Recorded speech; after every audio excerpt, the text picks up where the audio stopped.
Indian embassy in USA Washington DC అండి. ఇక్కడ republic day celebration జరుగుతున్నాయి. రిపబ్లిక్ డే సెలబ్రేషన్స్ నుంచి ఇప్పుడే బయటకు వచ్చాము. బయటకు వచ్చినాక జనరల్గా ఇండియన్ ఫ్లాగ్స్ తీసుకొని అందరూ జై హింద్ జై ఇండియా అది ఇది అంటున్నారు.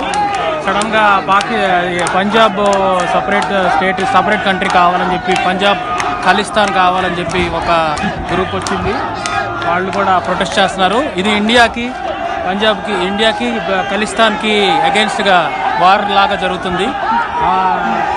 ఎదురుగా గాంధీ స్టాట్యూ కూడా చూడొచ్చు. గాంధీ స్టాట్యూ ఎదురుగా ఇది జరుగుతుంది. అందరూ అది చూడండి. అక్కడ ఒక నినాదం కూడా చూడొచ్చు. ఫ్రీ పంజాబ్ అనే నినాదం ఉంది అక్కడ. అది మీరు చూసినట్టయితే end Indian occupation in Punjab అని కనబడుతుంది. దాన్ని కవర్ చేయడానికి మన వాళ్ళు చుట్టూరుతో ఇండియన్ ఫ్లాగ్స్ పెట్టారు. అక్కడ చూడగలుగుతుంటే ఎండ్ ఇండియన్ ఆక్యుపేషన్ అని కనబడుతుంది. ఒకసారి మీరు చూడండి. ఒకసారి కెమెరా నీటి చూపిద్దాం. దాన్ని కవర్ చేస్తా ఇండియన్ ఫ్లాగ్స్ చుట్టూరుతో పెట్టారు. ఇప్పుడు ఇండియన్స్కి ఆ ఖలిస్తాన్ వాళ్ళకి ఏదో గొడవలాగా జరుగుతుంది. ఇదంతా వాషింగ్టన్ డీసీలో ఇండియన్ ఎంబసీ ముందు జరుగుతుంది. అది గాంధీ గారి స్టాట్యూ ముందు పక్కన.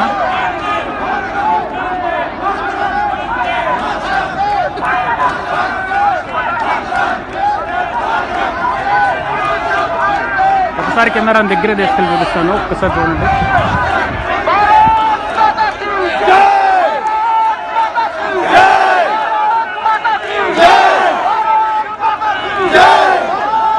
ఇక్కడ అమెరికన్ పోలీసులు కూడా పక్కనే ఉన్నారు. వాళ్ళు చూస్తున్నారు. వాళ్ళకి అర్థమవుతుందో లేదో కూడా మనకు అర్థం కావట్లేదు.